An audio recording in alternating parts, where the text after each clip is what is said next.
एक हाथ से कर्म करना सीखें और दूसरे हाथ से धर्म करना सीखें। एक हाथ से कर्म करना सीखें और दूसरे हाथ से धर्म करना सीखें। मन की खुशी से तन को तंदुरुस्त करना सीखें। भविष्य की चिंता छोड़कर प्रभु चिंतन वर्तमान में खुशी से जीना सीखें। वर्तमान में खुशी से जीना सीखें। अगर स्वर्ग है तो माउंट आबू में, जो माउंट आबू जाके देखेंगे तो स्वर्ग है। मैं गया तो मैंने कहा वाह, ये स्वर्ग है, यहाँ पे अध्यात्म भी है, धार्मिक भी है, सब है। तो यहाँ तो स्वर्ग ही स्वर्ग है। और बहनों का क्या है, बहनों की तो बात ही आप शब्दों में नहीं कह सकते। बहन मेरी पुत्री कहती है इतनी मीठी है, इतनी मीठी है, इनके मुंह से कुछ बात निकलती नहीं। कुछ बुरी बात कह दो, तेज बात कह दो, गुस्से में गा दो, मीठी मीठी रहेंगी। अब मीठे में रहती है, मारने की शिक्षा नहीं देते हैं। बहनें कितनी मीठी, कितनी बढ़िया, कितनी ऊंची, कितनी ज्ञानी, ईश्वर को लेकर हमारे धर्म में अनेक प्रकार की भक्तियां कृपया इस पर प्रकाश डालें। परमपिता परमात्मा निराकार ज्योति स्वरूप है और हम सब मनुष्य आत्माएं अविनाशी उसकी संतान हैं। परमात्मा परम धाम के वासी, परमात्मा सूर्य, चांद और तारों से भी पार के रहने वाले हैं। परम पिता परमात्मा सर्वशक्तिवान पर अपने मन और बुद्धि को एकाग्र करने से उनसे हमें सर्व शक्तियां प्राप्त होती हैं। दृढ़ मनोबल होता है, आत्मा के पाप नाश होते हैं, आत्मा पावन बनती है और विकारों से मुक्त होती है। परमात्मा शिव को शंभु स्वयं शिव भी कहा जाता है। परमात्मा निराकार ज्योति स्वरूप है। इसी रूप से उनको याद करने में हमारा कल्याण है। परमात्मा शिव का यथार्थ अर्थ शिव अर्थात कल्याणकारी है। अतः इसी रूप में उन्हें याद कीजिए। सर्वशक्तिवान परमात्मा को मन से निरंतर याद करते रहे। आपका मन सदा आलोकित हो, ऐसी मेरी शुभकामना है। ओम शांति। जो बोएगा वही पाएगा। राजयोग मेडिटेशन से 12 लाख से भी अधिक लोगों ने अभी तक अपने आप को नशे से पूर्ण रूप से मुक्त भी कर दिया कर चुकी। जो कर्म हमारे श्रेष्ठ होते थे, आज वो कर्म हमारे जो है विकर्म का रूप ले चुके हैं।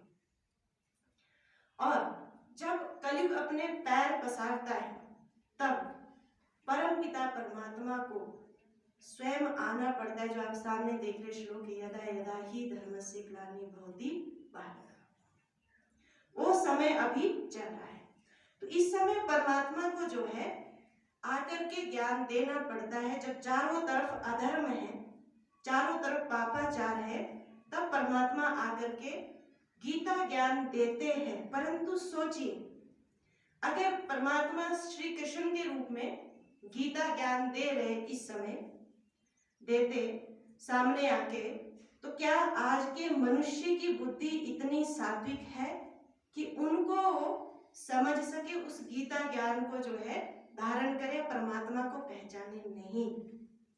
उन्होंने हंसी की बात बड़ी अच्छी कही कि आज का मनुष्य फिर भी ज्ञान नहीं लेगा। आज का मनुष्य पहले क्या कहेगा कि मैं जरा पहले क्या ले लूं, सेल्फी ले लूं।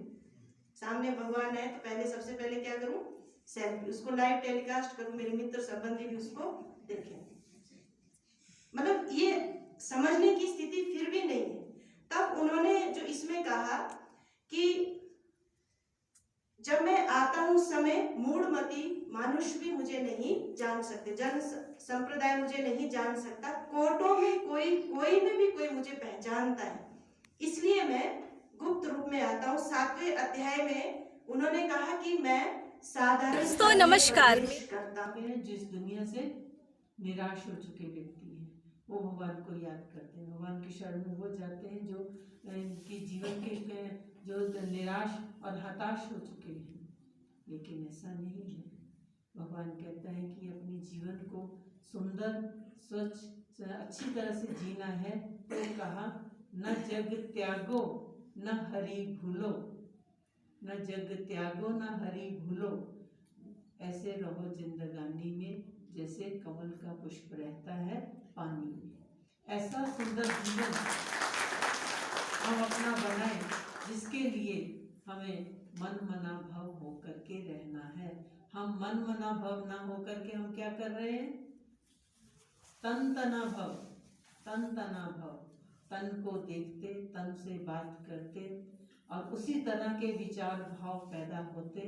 और हम विचार भाव की बात आज दिन जब अपने हिमराज भाई आए थे तो उनसे भी ये बात चल रही थी कि आज हमारी क्या स्थिति है कि जितने भी व्यक्ति हमारे सामने आते हैं उतने ही हमारे चेहरे बदलते हैं। क्योंकि जैसे ही कोई वो व्यक्ति सामने आता है उसकी सारी फाइल हमारे आगे अच्छी बुरी सारी खुल जाती है और वैसा ही हमारा चेहरा भी बन जाता है और वैसा ही हमारा उसके साथ व्यवहार हो जाता है।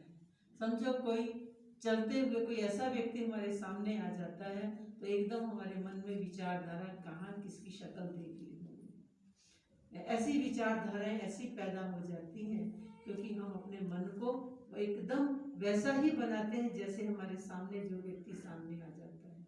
हम अपने बार बार हमने अपने मन की विचारधाराओं को परिवर्तन करते रहते हैं। तो विचारधारा हमारी परिवर्तन ना हो, विचारधारा हमारी स्वच्छ हो, हम एक दूसरे के साथ अच्छे व्यवहार से चलें। क्यों? क्योंकि अभी हमें इस धरा को, इस भारत भूमि को स्वर्ग बनाना है। Good morning sir. हेलो विनय, अच्छा मैं तुम्हें एक इन्फॉर्मेशन देनी थी। ये हमारे शहर में ब्रह्म कुमारी आई हुई हैं और वो केवल 1 हफ्ते के लिए आई हैं। भाई आध्यात्मिक जगत में बहुत नाम है उनका, लोग उनकी काफी इज्जत करते हैं। तो मैं ये चाह रहा था कि तुम कुछ दिनों के लिए ये क्राइम वाला अपना कॉलम छोड़कर स्पिरिचुअलिटी कॉलम संभालो। Sure sir. राइट, ओके विनय।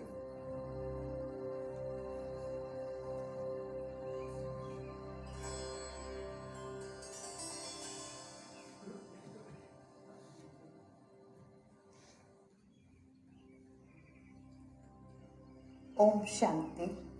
कहिए, आप क्या जानना चाहते हैं?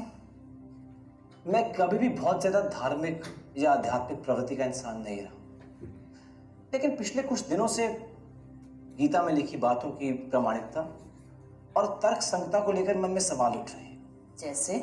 जैसे भगवान के द्वारा अर्जुन को युद्ध के लिए प्रेरित करना। और अगर लॉजिक की बात करें तो इतना छोटा स्थान कुरुक्षेत्र, वहां पे करोड़ों की संख्या में सेना का आना, हाथी घोड़े इत्यादि, और एक दूसरे के खून की प्यासी सेना का तब तक शांति से खड़े रहना जब तक गीता का उपदेश पूरा ना हो जाए, कुछ समझ में नहीं आया।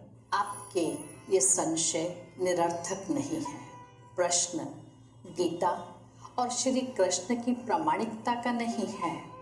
प्रश्न ये है कि इतनी महान रचना को मनुष्य स्वीकार किस प्रकार से कर रहे हैं। धर्म पुस्तकें और प्रतीक शेष रह गए हैं। धार्मिकता, अध्यात्म और संदेश का मर्म क्षीण होता जा रहा है। आपके अंतर्मन की समस्त परतों का साक्षात्कार कराने वाले पथ प्रदर्शक क्या आपको युद्ध और हिंसा की आग में झोंक सकते हैं? कदापि नहीं। दरअसल ये युद्ध एक प्रतीक है हमारे अंदर के द्वंद्व का, और वो द्वंद्व जन्म लेता है अपने ही कर्मों को सुख, दुख और संभाव से ना करने का। हमारा हर कर्म लाभ हानि के इर्द गिर्द घूमता रहता है और 5 विकारों काम, क्रोध, लोभ, मोह, अहंकार के वशीभूत होकर के उसके दास बन जाते हैं। और जब जब इन विकारों की वृद्धि होती है, हिंसा स्वतः ही जन्म ले लेती है। तो श्री कृष्ण के माध्यम से रचनाकार ने ये सिद्ध। तो नमस्कार, मेरा नाम है सेजल खनूजा और आज मैं आप सभी से बनी हूँ अब तक न्यूज़ के साथ। अगर आपके पास कोई भी इम्पोर्टेंट न्यूज़ हो जो आप हम तक पहुँचाना चाहते हैं तो हमारे नीचे दिए नंबर से संपर्क करिए और प्लीज़ हमारा चैनल सब्सक्राइब करना ना भूलें, साथ दिए गए बेल आइकन प्रेस जरूर करें सो दैट आप इसी तरह नई नई और वीडियोस देख सकें, देश दुनिया और इस नगरी से भरी बातें। धन्यवाद।